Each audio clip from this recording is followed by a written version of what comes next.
মানবতার পর এবার ঐশ্বরিকের পালা। ঈশ্বরীর আসনে বসে এক গৃহবধূ। রক্ত মাংসের মানুষটি ঢাকা পড়ে গেছে দৈবিকতার আস্তরণে। স্বপ্নে পাওয়া ইশারায় কালীভক্ত শ্বশুরমশাই কালীকিঙ্কর রায় বিশ্বাস করেন তার ছোট বৌমা দয়াময়ী মা তারার আর এক রূপ।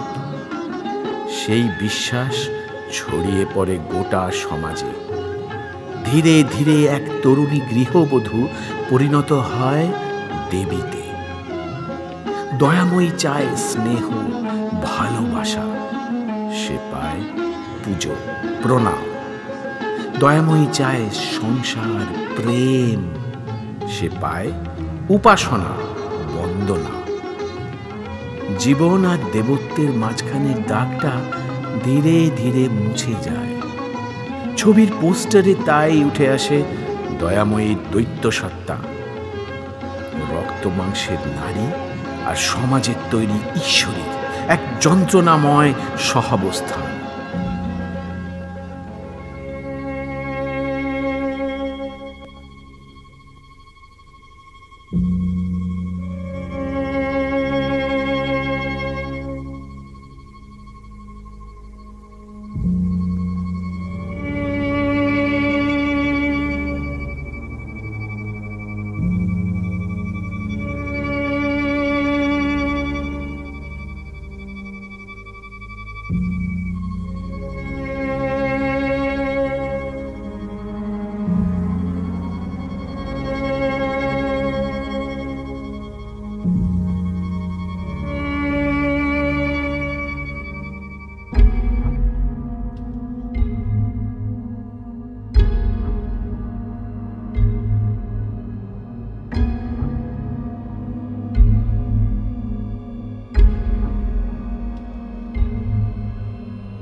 বলে মা তুই পাশানি,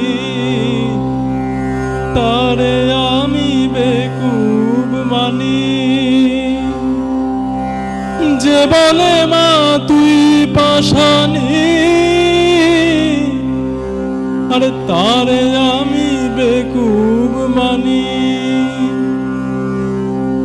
আমি মনে জানি প্রাণে জানি, মনে জানি প্রাণে জানি, পাষাণের কি মহিমা।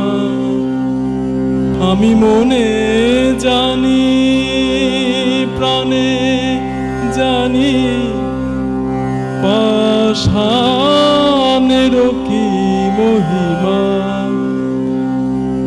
এবার তোরে চিনেছি মা, ও তোর নামে কালী, মুখে কালী, অন্তরে তোর নাই কালিমা। নামে কালী, মুখে কালী, অন্তরে তোর নাই কালিমা।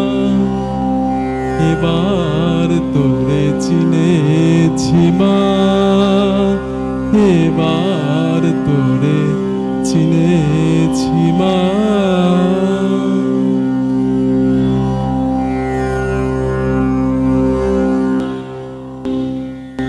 মা